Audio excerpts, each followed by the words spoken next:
Press on nails வாங்கிட்டுக்கு அப்புறம் எப்படி நம்ம ஹேண்ட்ல அப்ளை பண்ணலாம் அப்படின்ற ப்ராசஸ் தான் எனக்கு பார்க்க போறோம். இதோட ஒரு கிட்டும் நான் ப்ரொவைட் பண்ணுவேன். அதுல ஒரு filer, cuticle pusher, glue, alcoholic pad tissue, glue sticker இது எல்லாமே வந்துடும். ஃபர்ஸ்ட் உங்க ஹேண்ட்ஸை நல்லா க்ளீன் பண்ணி வாஷ் பண்ணிட்டு வந்துருங்க. இல்லைன்னா ஆல்கஹாலிக் பேட் வச்சு நல்லா க்ளீன் பண்ணி எடுத்துக்கோங்க. எக்ஸ்ட்ரா நெயில்ஸ் வளர்த்துருந்தீங்கன்னா அதை கட் பண்ணிட்டு நான் பண்ற மாதிரி ஃபைல் பண்ணி எடுத்துக்கோங்க. உங்க நெயிலோட ஷார்ப்னஸ் இருக்கக்கூடாது, அதுக்கேற்ற மாதிரி ஃபைல் பண்ணி எடுத்துக்கோங்க. அதையும் ஆல்கஹாலிக் பேட் வச்சு நல்லா க்ளீன் பண்ணிக்கோங்க. நெக்ஸ்ட் கியூட்டிகல் புஷர் வச்சு மெதுவா உங்க கியூட்டிக்கலை இந்த மாதிரி புஷ் பண்ணி எடுத்துக்கோங்க. இதை புஷ் பண்ணிட்டுக்கு அப்புறமா நெயில் எடுத்து அதில் கொஞ்சமா க்ளூவும் உங்க ஒரிஜினல் மேல கொஞ்சமா க்ளூவும் அப்ளை பண்ணிட்டு நெயில கீழ இருந்து கியூட்டிக்கல் வரைக்கும் நல்லா புஷ் பண்ணி எடுத்துக்கணும். கியூட்டிக்கலுக்கும் அந்த நெயிலுக்கும் லைட்டா கேப் விட்டு புஷ் பண்ணிக்கோங்க. ஒருவேளை க்ளூ ஸ்டிக்கர் யூஸ் பண்றீங்கன்னா உங்க நெயில் சைஸ்க்கு ஏற்ற மாதிரி க்ளூ ஸ்டிக்கர் அதுல இருக்கும்.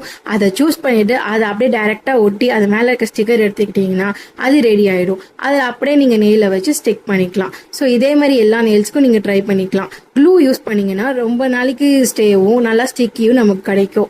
ஸோ இது கஸ்டமைஸ்டு ப்ரெஸ் ஆன் நெயில்ஸ் உங்களுக்கு வேணும்னா ஸ்க்ரீன்ல தெரியுற இந்த வாட்ஸ்அப் நம்பருக்கு கான்டாக்ட் பண்ணுங்க, இல்லை டிஎம் பண்ணுங்க. தேங்க்யூ.